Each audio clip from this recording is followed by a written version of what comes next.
just recently met, and we started to get acquainted, and I learned that we had some very similar experiences about where we came from. And part of that was being into the the dark worlds of the occult and witchcraft specifically.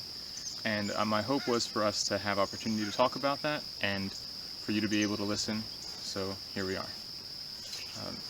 So for me, I can start off just like a little bit where I came from. Like I was telling you before, some people get really deep into witchcraft and start practicing and leading others and all of that sort of stuff. Like there was a brother who talked about it, and he used to be like a high priest in all that stuff, in like either just some satanic something or other. And he talked about how there's different categories: people who like dabble, people who practice, and people who get even deeper than that.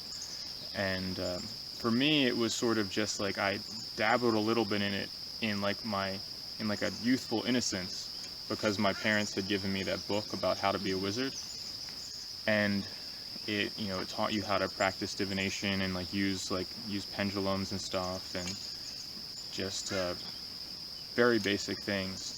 But I actually did that, so I can say that I did come from a past of like practicing witchcraft, and even if it was in a small sense, but in a much deeper sense, like I was deep into Dungeons and Dragons and deep into the card game Magic the Gathering and other, like one of the video games I played was actually called Diablo, and all about just, and it's just, so like even though that particular practice, like what people might consider that practice, being a practitioner of witchcraft was a small portion of my past, that idolatry of like really lifting up that dark element and pretending to cast spells in role-playing games or video games, or the very game Magic the Gathering is about taking upon the role of a wizard or warlock or planeswalker magic user basically and casting spells. So I mean, one of the very card types in the game is called a sorcery, and there's very dark elements to it. So, but your experience was a bit different, and I'd like to learn again more of like how it all started. Yeah, like kind of what drew me to witchcraft. Well, I think what draws a lot of people to the craft is a sense of control. For me, my childhood was fairly abusive, and there were a lot of things, I had a lot of anger and a lot of things that I just felt like, man, I can't control anything in my life. And I watched a movie called The Craft, and in that movie I was introduced to genetic witchcraft. So witches believe that there's kind of like two types of witches. There's like a witch that you learn to cast spells and things, but then you might have been born a witch where you have some natural power.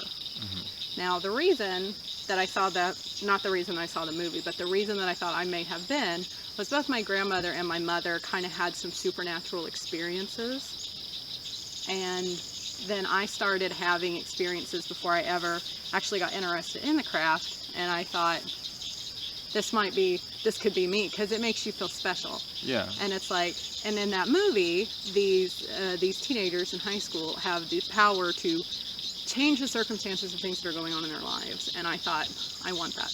How old were you? you? I was 14. Yeah, and that's the very age when you want power, you want control, and you're desperate for being able to influence your surroundings. Yeah, and I was always a very shy person, and just kind of awkward, and I don't know, I think you're almost more drawn to that when you're that way. Yeah. I don't know, but anyway, that's what got me started in it. And at first I just kind of dabbled, like you kind of like pretend spell casting, and then it was a friend of my mother's that actually got me like a book. I think it was called Season of the Witch or something, and it talked about going through like the year of celebrating the Pagan Holidays, and that's really what got me started. And so I was into witchcraft let's see, I was 14, and I did it until I was 26. So casting spells, reading tarot cards for money, messing with people's lives, and it made me feel powerful because you could see things being influenced in a direction that you wanted.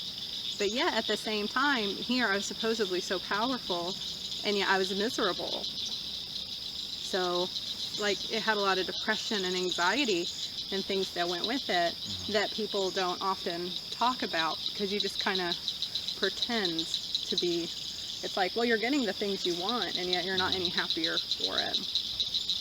Yeah. So, when you talk about spellcasting and these special times that in the culture of witchcraft were these appointed times, these pagan, you called them pagan holidays, I'm reminded of both prayer and how the laying on of hands, casting out devils, and those things that we hear about in the Bible, and also the times that God appointed throughout the year. Like, you see that there's like Passover and the Feast of Tabernacles and things like that. And I noticed that there's an interesting parallel there. And it seems that what God has done, it seems like there's almost an attempt to imitate that or distort that and twist that up. And I'm wondering, like, what that, like, did you see that, or what are your thoughts on that now, thinking about it? Yeah, there's definitely anything good and wonderful that God has put in our lives, Satan twists and distorts and pulls you away from, or makes it, it confuses you so much about it that you're like, okay, I don't even want to try to deal with it then, because you don't know. And the holidays and things, I didn't notice so much of that at the time as I do looking back on it. But at the time I noticed that, like, a lot of the natural things that God has meant for us to be good and healing in our body, Satan takes and twists and distorts and almost makes people afraid of it, like, you know, using herbs and essential oils and these things that are meant for good. He takes it and makes it for evil. Well, and then when people come out of it, they're almost so scared to death to use it because it seems evil to them that you have to. That's really where discernment comes in. Yes, I think there is a line there, because it's very interesting that the word that's translated sorcery in the King James Version comes from the Greek word pharmakia, and that is where we get the words pharmacy and pharmaceutical, pharmacist, and there really is nothing new under the sun. I mean, hundreds of years ago, people had their mortar and pestle, and they took herbs and different substances, and they crushed those and administered those in what they'd call potions or this or that. And these days, you just have professional sorcerers in their labs, like, fabricating things. Yeah. And while there's a lot to be said about pharmaceutical drugs and things like that, I think I'll leave that for another subject. I was going to say, that would be a whole nother video, brother. Yes. There are life-giving and healing herbs that exist that I can imagine coming from witchcraft. People might be hesitant to continue and to use those things, which actually are, God created to be, for the healing of the nations. He created these things for us to utilize to His glory. So it is very interesting that I wholeheartedly agree with that there. So was there a social component of your practice in the craft, as you call it? No, it's more like an antisocial component. Really? Yeah. It was more like, well, I'm already shy and awkward, so let's just make myself more weird. I don't like the word weird. Well, actually, I do like the word weird, but it's more like mysterious. Well, interestingly, the word weird actually has if you look at the etymology, it comes, and the reason I use that word is very deliberate, because it has specifically to do with witchcraft. Does it really? Yes. What does that mean? It just, if you look at the etymology, like where the word comes from, like that, I can't break it down exactly for you, but like it's that weird that part of the word, if it traces right back to like those same words for witchcraft and Oh, things really? like that. Okay, well then maybe I was trying to be weird. Yeah. Okay. Yeah. Yeah, but It's it was. the way it's used has changed over the years, but Oh, okay. that's its history, which is interesting. That is interesting. I didn't know that. So for you, it was an antisocial component. I imagine some other witches they come together for their holidays, their like they might call them Sabbats, right? Yeah. Yeah, Black which is Sabbath, interesting. Yeah. So another component that comes along with witchcraft is when you practice the. It just fascinates me that you call it the craft, because it just really reveals like that you were part of it. Like it just like that vocabulary just really resonates, a familiarity with that world. So, but those who dabble in those things or practice those things, they've really chosen to open a door.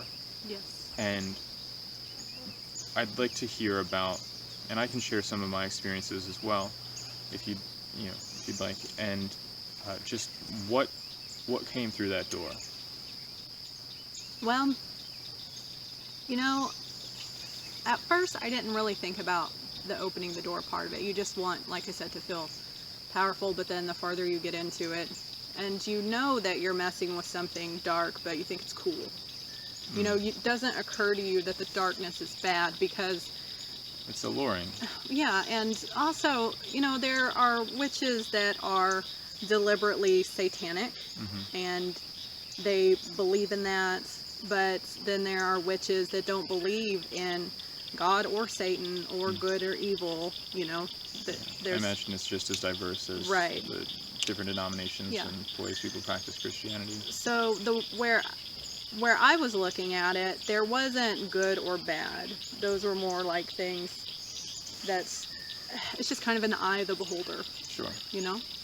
So it didn't really occur to me that there were dark forces behind it. It was more like you're unlocking a power that's within you, rather than getting power from an outside source. Because I didn't believe in Satan. So, Sure. to me, Satan was a little guy with red horns and a tail and like fairy tale. So it never occurred to me that there was anything going on like that. But as I got farther in, I did definitely believe that you could speak to the deceased.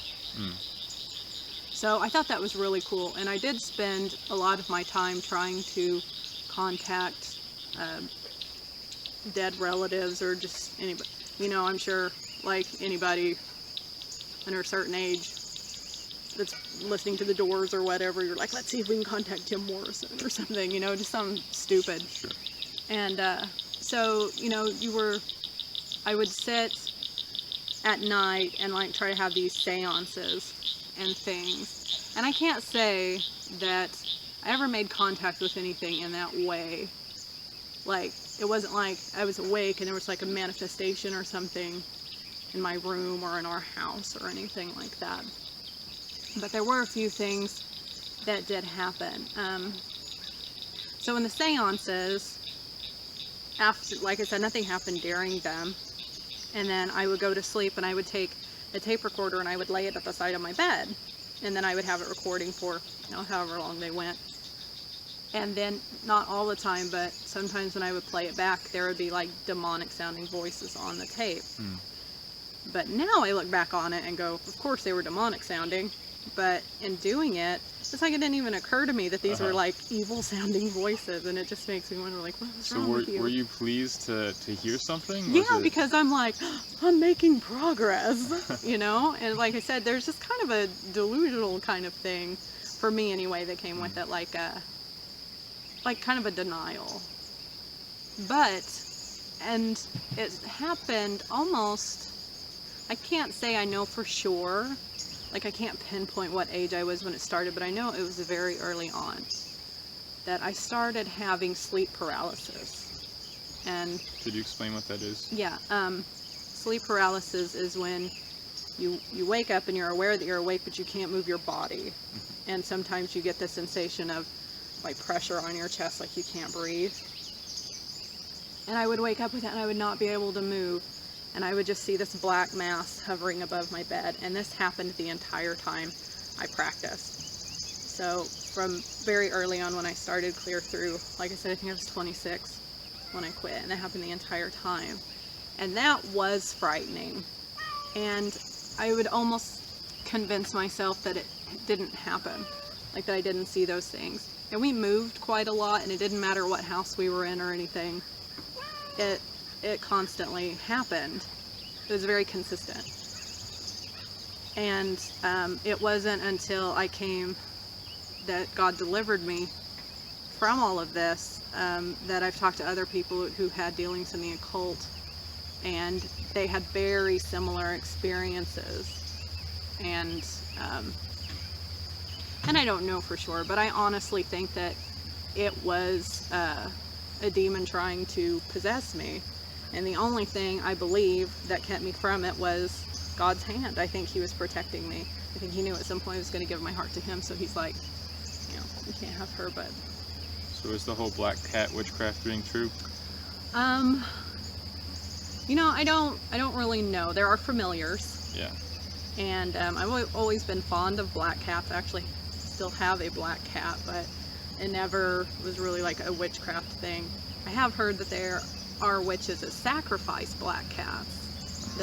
But I never got into like the dark scariness, because like I said, that's a little more of the satanic side. Yeah. Where I was more of like, I'm a white witch. So. Yeah. Well, I want to touch on that, what you mentioned about contacting the dead, because I understand that you've been, like in the past years, you've had quite a transition, and you've been a student of the Bible and been studying what the Bible teaches. So has your opinion changed about who it was you were trying to reach or were reaching? Oh, well, I know now that the dead know nothing. So it was dark angels, these fallen demonic angels that you're contacting.